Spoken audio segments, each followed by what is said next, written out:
I saw Pac 20 minutes before he got shot. I saw Pac in Vegas, about to get into the car. He's coming out the hotel.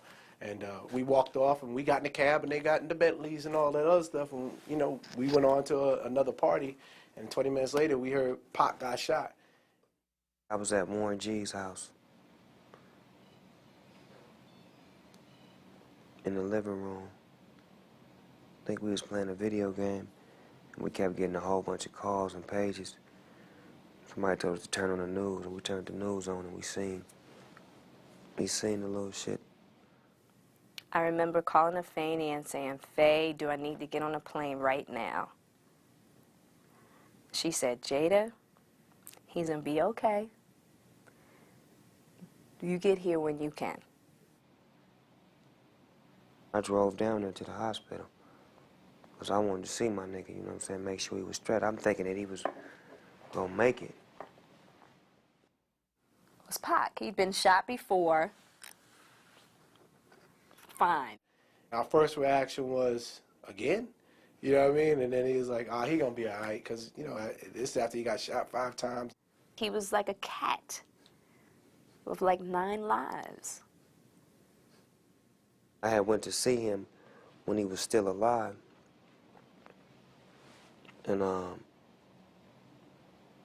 had said a little prayer to him in his head and held his hand and whispered at him, you know, said my piece with him. You know, he didn't have no consciousness, but I felt like my spirit and his spirit connected, and I felt like he got it. When I heard that Tupac died, I was cooking in a restaurant. It was a sports bar, so there was a big TV screen, and we all just kind of watched it, just like, you know, just dazed. My mother knocks on the hotel door. Will opens the door. Soon as I see her face,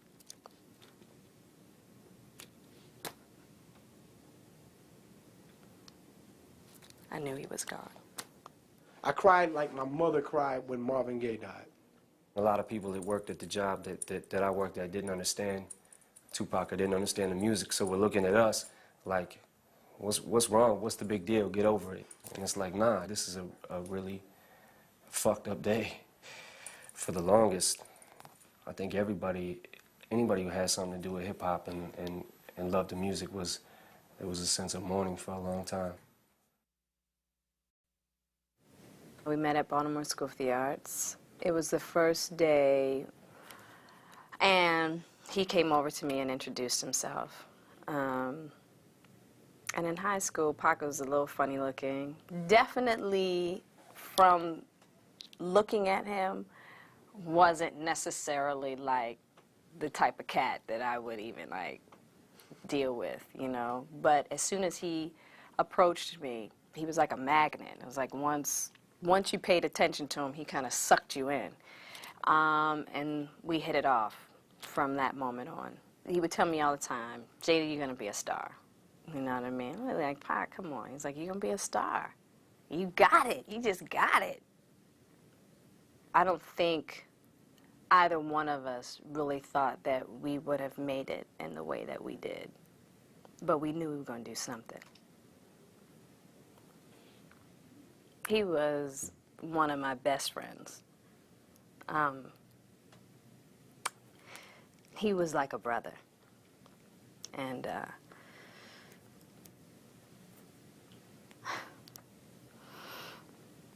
sorry. He was, I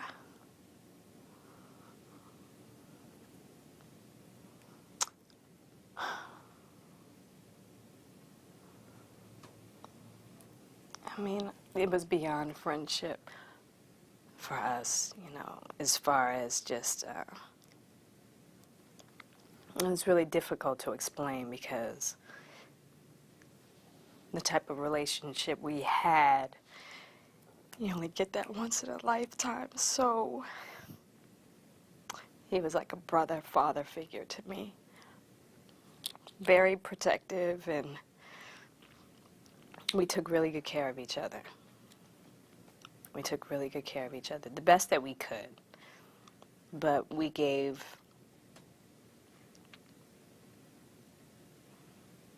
We gave each other a lot.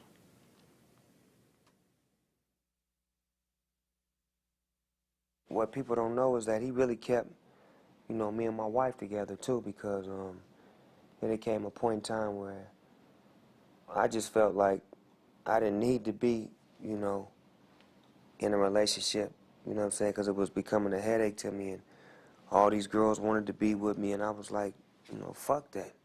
I can have any bitch I want.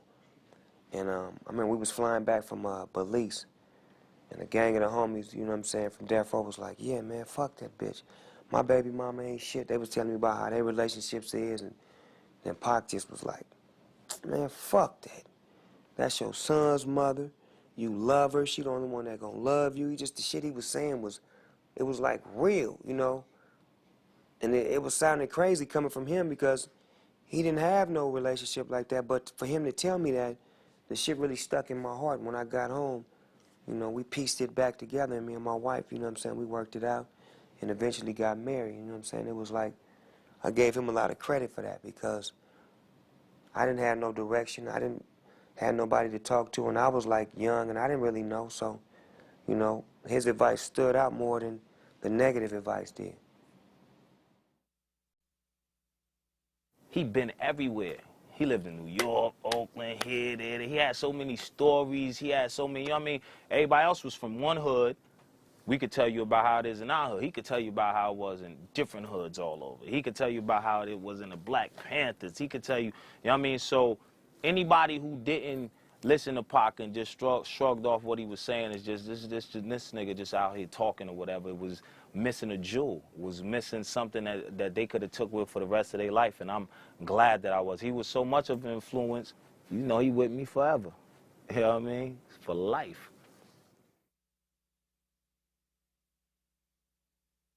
He stands out as a warrior. He was always, I guess, fighting for a cause of freedom, you know, I guess to get free on the outside when, you know, in reality, the freedom is inside, and he was just dealing with so much. So, you know, he was just always warring for us and making us understand that he was within the struggle with us. Tupac is the largest selling rap artist, you know, and I think that's because of his consistency and his work ethic. You know, there's still new albums that haven't been fully, you know, released on his music. There's new music to come like that. It's not even over yet. You know, like when people have sightings of Elvis, Elvis material is, he's our Elvis. I always knew that Tupac was talented and creative. But the other thing I always knew was the weight that he carried. He came here, the son of a person who was a radical in this country. This country does not look kindly on those people. So I always understood that Tupac couldn't just be an entertainer. He had to understand who he was, and that didn't mean running around dancing and jumping up and down. You know, I'm a dance through everything. I don't believe you can. So I always knew that Tupac was special. That is not to say that I ever had a clue that Tupac would be the person that he was, produce the material that he produced, and have the perseverance that he had and the passion that he had. I didn't know that any more than anybody else did. But I did know that my son was special, and I taught my children that they were special.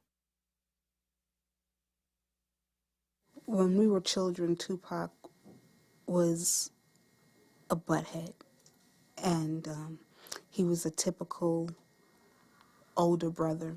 He would tie my dolls by the neck and hang them and use them as piñatas. When it was his night to wash the dishes, if mommy wasn't there, he would beat me up if I didn't do it, or lock me in a closet. You know, I was afraid of the dark. That was the average family life that we had.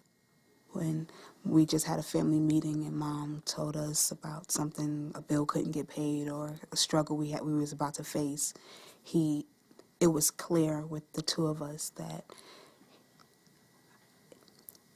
all I had to do was be a little girl and he would take care of it. our conversations then turned into, don't worry, said, I'm going to make sure things are okay. He was completely nurturing and actually maternal. So he was our provider. I mean, if you think about it, even to when he died, he was 25, no kids, no wife, no anything, and he actually took care of his entire family. And that was him. Tupac was a complete man. And looking at that movie, we realized once again how much we missed him in our life. We missed his laughter. We missed his criticism. We missed his energy all day. We miss his anger because his anger helped motivate us. His anger was because he saw more greatness in us than we saw in ourselves. And he thought we were a little too slow on the get up. So we missed that. I missed that. I guess he had to die so that we could sit and talk about him because he liked that. So he loved the fact that somebody's talking about him all the time, that his music is heard, that he still causes controversy, that people still wonder whether he's dead or alive, that people still argue about him, that some people like him, some people don't, some people imitating him, that there's the controversy. He loved that. He's not somewhere quiet. He's probably somewhere cracking up because he was a jester.